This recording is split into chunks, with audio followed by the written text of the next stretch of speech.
All right, so I'm going to make a point here before we start these reviews.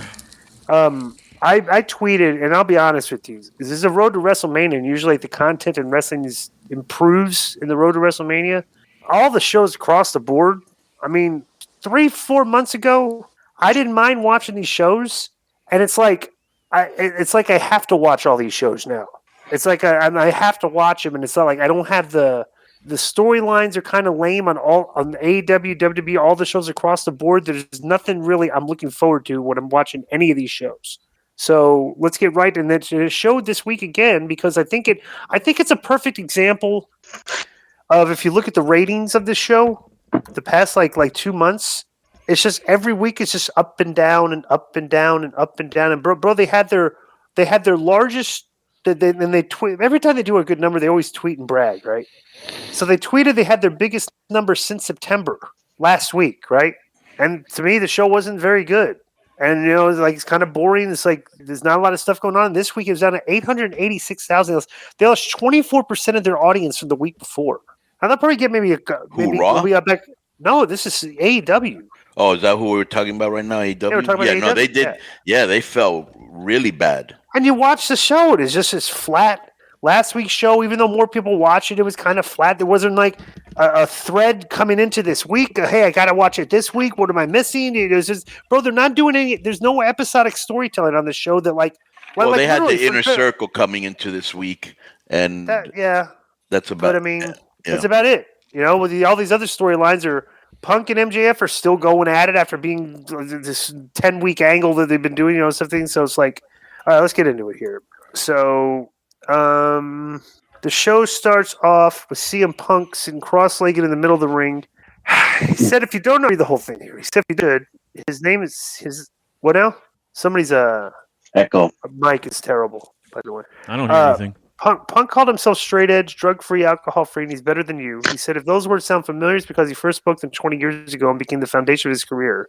He said he takes pride in inspiring the next generation of wrestlers, and some of them sat like him, became straight edge, and became wrestlers because of him. And then there's MJF. He tries to sit like him and talk like him, but he's not him. Punk said he thought he'd be angry when he beat him in Chicago twice, but insisted he's proud of him. But where he's tracing the path is retaining the knowledge of history. MJF wants to be Piper in Portland, Brett in Canada, and Punk in Chicago, but instead he's you had to cuss.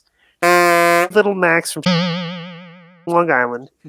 He then said that thanks to John Moxley, he gets to pick the date and time of his rematch with Little Max.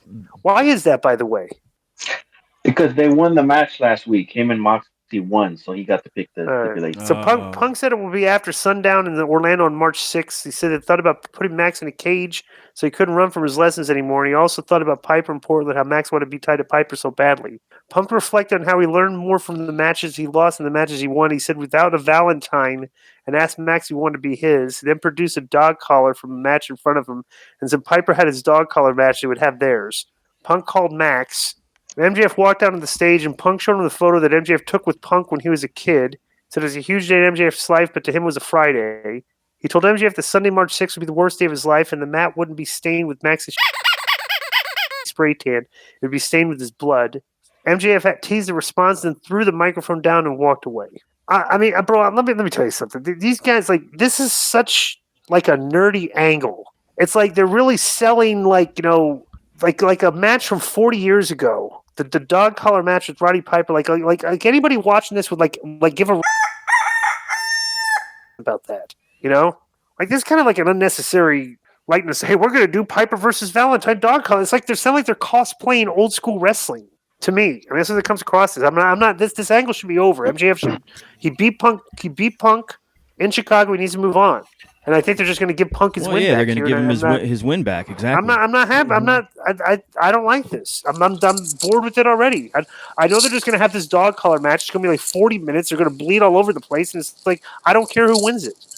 They're going to drag. Were they going to drag it out and then have a rubber match after that to make it an even longer program? I mean, this was like a 4-month angle, and MJF is already in the spot he needs to be. If this is where you want him to be, he's being elevated. He beat Punk. Should be him challenging for the championship, not not Adam. Bro, just think about that. They do wins and losses and rankings. Like in what combat league would Adam Cole be like fighting for the title and not MJF right now? And the fans would not be just saying, "What are you guys doing? This is ridiculous." MJF should definitely get the title shot. It would have been a long time ago, and they've definitely telegraphed this feud. A lot of it, you could have seen coming from a mile away. Like you said, a storyline is. I don't know. I've never been a Punk. Listen, they think these guys are so great on the mic that they can just talk for 15, 20 minutes every show, and it's going to be compelling. And unfortunately, it's not. They're talking way too much, doing way too little, and this thing is going. It's a snail's pace. That this angle's going. It should have been done already. So, Omar, you said you attended the show, right? Okay. Yeah, I was there live. Yeah, I actually was on CPT, so I actually missed the Punk promo and got there for the Moriarty. What's CPT? You're on what now? CPT. Colored people time, sir. Colored people time. So yes. I was late. All right, so let me just say this. This was an all right promo, but I've been so underwhelmed since he came back promo wise because I'm a promo guy. That's how you kind of get me. I mean, anybody can have a great match. Well, not anybody, but most can. Not everybody can cut a real good promo. You're like, I want to see this, right? And I was a big CM Punk fan, on the mic, and since he's been back, he's been very underwhelming. Probably because he's not mad like he used to be, and he was channeling real anger to do those promos. But be that as it may, if you're a good promo guy, you'll channel the emotions when needed. And so his matches have been very good, most of them, but not his promos. And even though this is the matchup I wanted, I waited so long and they milked it so long that I'm not interested. Him sitting there with the dog collar with a kind of a whack long promo.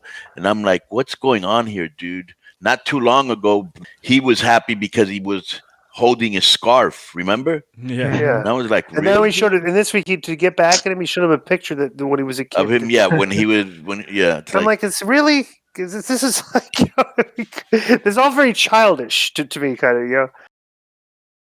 Yo, what up? This is Konnan, and I host Keeping It 100, my co-host, Disco Inferno, unfortunately. Well, I'd say you're my co-host. Listen, every Thursday here on Spreaker, we talk pro wrestling, sports, movies, music, TV, pop culture, and some politics. It's everything the rest of the pro wrestling podcasts are not. Tune in to hear myself, the superior one, educate and inform. Tune in to hear me bury Disco. That's very disrespectful. Join us every Thursday on Spreaker and keep it 100. Boom!